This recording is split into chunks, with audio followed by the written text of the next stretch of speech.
Здравейте, хора! Аз съм Дарен Димчев, а вие сте с втория сезон на поредицата на Ваканция с Дарен. Днес се намираме в Котел. Град, запазил възрожденския си дух и до днес. Нека заедно се разходим из старите му кълдарамени улици и да проучим забележителностите на този град.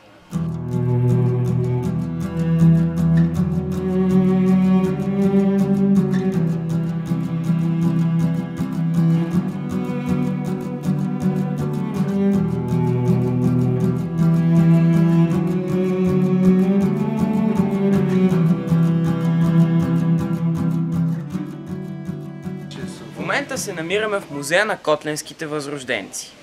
Тук може да видите много интересни експонати. Затова ще спомена само някой от тях.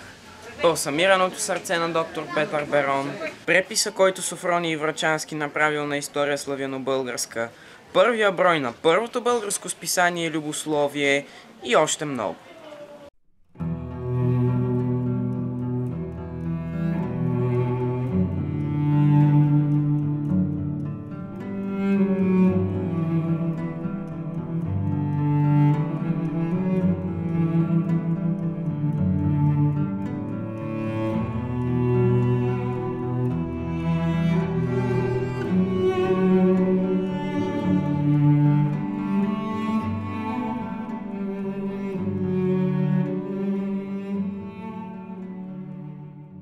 Още на входа ви посреща един от отказите от народна песен, които се е превърнал в нещо като девиз на Котел. Котел го огън не гори, Котел го сабя не сече.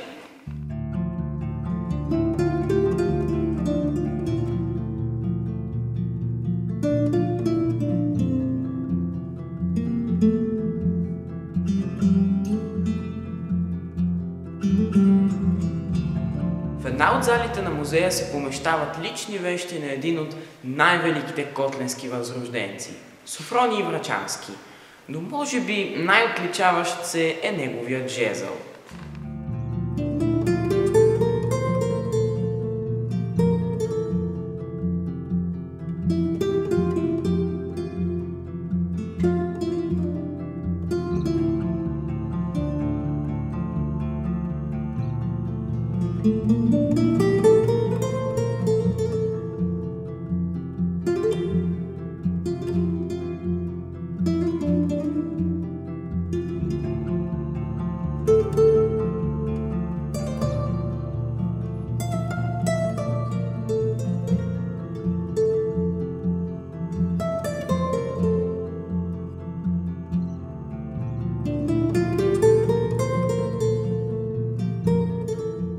В музея може да видите и една стара печатарска преса, на която са се печатали книгите през миналите векове.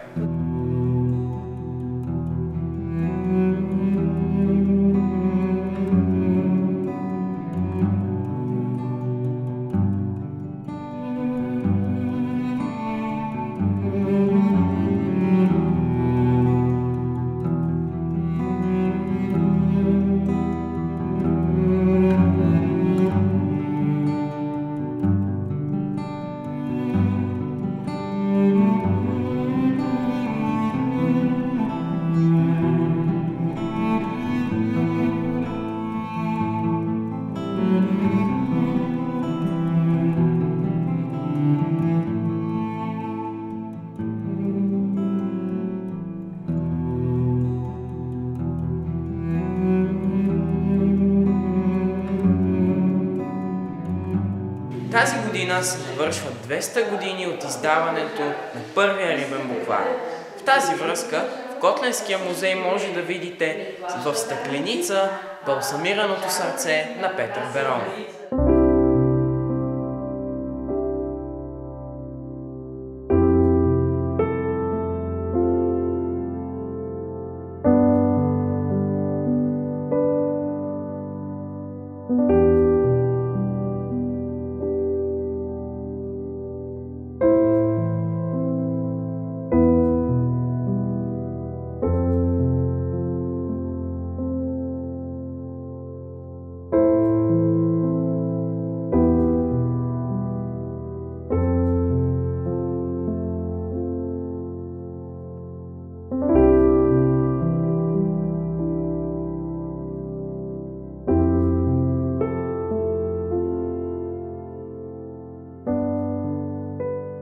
Сега отиваме към най-интересната част от пантеона.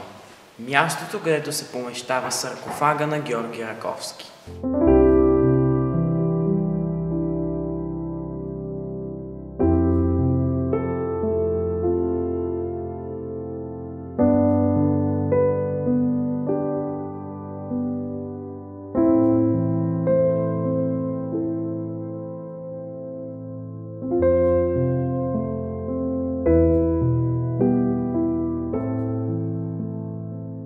Георги Раковски е виден български революционер и възрожденец.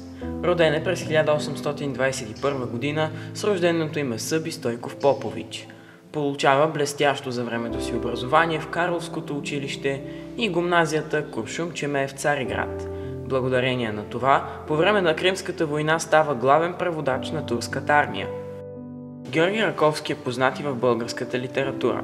Докато е емигрант в Браила, той издава много вестници, като Дунавски лебед, Българска дневница, Будущност, Бранител и списание Българска старина.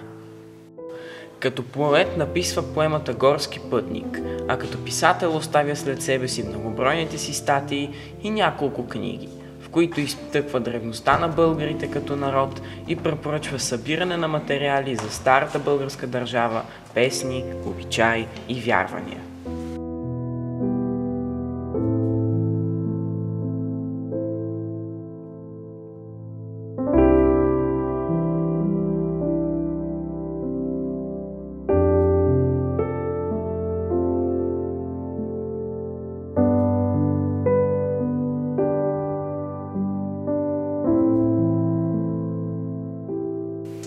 Хора, надявам се с това кратко видео да съм вдъхновил да посетите малкото градче Котел.